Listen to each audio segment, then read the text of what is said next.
நமக்கு இருக்கிற அறிகுறிகள்லயே குரட்டை தான் ஒரு அறிகுறி. அது இருக்கிறவங்கள விட கூட இருக்கிறவங்கள அதிகமா தொந்தரவு பண்ணிடும். இந்த குரட்டை ஏன் வருது, இது ரொம்ப சாதாரணமானதா அல்லது இதுல ஏதாவது பிரச்சனைகள் இருக்கா, இன்றைய வீடியோவில் பார்ப்போம். ஹாய் ஃப்ரெண்ட்ஸ், நான் உங்கள் டாக்டர் கராமத். இது தமிழ் டாக்டர் சேனல்.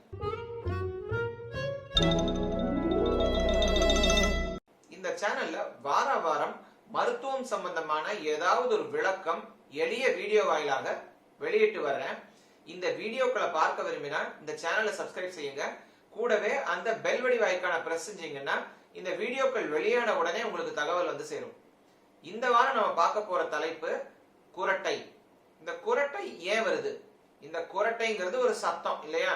தூங்கும் போது அவங்க மூச்சு விடும் போது நம்ம த்ரோட்ல, தொண்டையில இருக்கிற சாஃப்ட் டிஷ்யூஸ், இந்த மேலண்ணம் அப்படின்னு சொல்றோம் இல்லையா, அதோட பகுதிகள், மற்ற சாஃப்ட் டிஷ்யூஸ் எல்லாம் ஃபிளட்டர் ஆடுறதுனால, அந்த காத்து போயிட்டு ஒரு கொடி பறந்ததுன்னா எப்படி இருக்கும்? ஒரு கொடி ஆடுச்சுன்னா வேகமான காத்துல அந்த கொடியோட துணி அசைஞ்சு அதுல ஒரு சத்தம் வரும் இல்லையா? அந்த மாதிரி வர்ற ஒரு சத்தம் தான் குரட்டை அப்படின்னு சொல்றோம். ஆய்வுகள்ல சுமார் 40% பெண்களும் 60% ஆண்களும் எப்படியும் குரட்டை விடுவாங்க அப்படின்னு கண்டுபிடிச்சிருக்காங்க. குரட்டை எவ்வளோ அப்படிங்கிறது கூட இருக்கவங்களை கேட்டாதான் தெரியும் இல்லையா? சோ இவங்களோட குரட்டை ரொம்ப அதிகமா கம்மியா அப்படிங்கிறது அவங்களுக்கு பக்கத்துல இருக்கவங்க, அவங்களோட பார்ட்னரை கேட்டாதான் நமக்கு தெரியும். இந்த குரட்டை யாருக்கெல்லாம் வரலாம், இதற்கான ரிஸ்க் ஃபேக்டர் என்ன? வயசாக ஆக இந்த குரட்டையோட ப்ரொபோர்ஷன் அதிகமாகும். சோ 50 வயதுக்கு மேல இருந்தா குரட்டை அதிகமா இருக்கும். குண்டா இருக்கிறவங்களுக்கு குரட்டை அதிகமா வரும். பிரெக்னன்சில மெனோபாஸ் ஆயிட்டாங்கன்னா அவங்களுக்கெல்லாம் குரட்டை அதிகமா வரலாம். மது அருந்துபவர்களுக்கு குரட்டை அதிகமா வரும். நான் ஏற்கனவே சொன்னேன், பெண்களோட ஆண்கள் இது 40, அவங்க 60%. சோ ஆண்களுக்கு அதிகமா குரட்டை வரும். இது இல்லாம குழந்தைகளுக்கு, சாதாரணமா குழந்தைகளுக்கு, பெரியவர்களுக்கு இந்த சளி பிடிச்சிருந்தா, மூக்கு அடைச்சிருந்தா அவங்களுக்கெல்லாம் குரட்டை வரும். சோ இந்த குரட்டை வந்தாலே அவங்களுக்கு ஏதாவது பிரச்சனையா? அப்படியெல்லாம் ஒண்ணும் கிடையாது. சாதாரணமா லேசான குரட்டை வரலாம். அதே மாதிரி டிரான்சியன்ட், நடுவுல வந்து கொஞ்ச நாளைக்கு குரட்டை இருக்கு, அவங்க சளி சரியான உடனே குரட்டை சரியா போயிடுதுன்னா அதுவும் பெரிய பிரச்சனை இல்ல. குரட்டை எப்ப பிரச்சனை? வெறும் குரட்டை பிரச்சனை கிடையாது.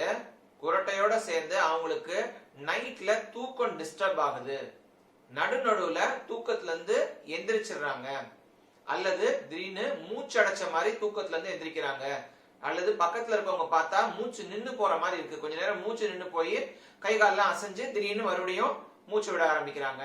இந்த மாதிரி எபிசோட்ஸ் இருந்ததுனாலோ, அல்லது தூக்கம் சரியா இல்லாததுனால பகல்ல அவங்க தூங்கிட்டே இருக்காங்க, குழந்தைகளா இருந்தா ஸ்கூல்ல சரியா படிக்க மாட்டேங்கிறாங்க, தூக்கம் வர மாதிரி இருக்கு, ரொம்ப டயர்டா இருக்கு அப்படின்லாம் சொல்றாங்க. இதெல்லாம் இருந்ததுன்னா இதற்கு பேர் அப்ஸ்ட்ரக்டிவ் ஸ்லீப் அப்னியா. தூக்கத்துல மூச்சு பாதை அடைப்பு இருக்கிறதுனால மூச்சு நின்னு போகுது அப்படிங்கிற கண்டிஷன். இந்த மாதிரி அறிகுறிகள் இருந்தா கட்டாயமாக அது பரிசோதனைக்கு உட்படுத்தப்படணும். இதெல்லாம் இல்லாம சாதாரணமா குரட்டை மட்டும் இருக்கு, வேற எதுவும் தொந்தரவுகள் இல்லை அப்படின்னா அவங்கள பத்தி பெருசா கவலைப்பட தேவையில்லை. குழந்தைகள்ல குறிப்பா குரட்டை இருக்கு, வாய் வழியா மூச்சு விடுறாங்க, அவங்களுக்கு பகல்ல தூக்கம் அதிகமா இருக்கு, ஸ்கூல்ல பர்ஃபார்மன்ஸ் சரியில்லை அப்படின்னா அவங்களுக்கு அடினாய்ட் டான்சில்ஸ் இதெல்லாம் இருக்கான்னு கட்டாயமா பார்க்கணும். ஏன்னா இதுவும் குழந்தைகள்ல குறிப்பா இந்த குரட்டை பர்சிஸ்டன்டா அதிகமா இருக்கிறதுக்கு ஒரு காரணம். அப்ப நம்ம டாக்டரை எப்ப அணுகணும்?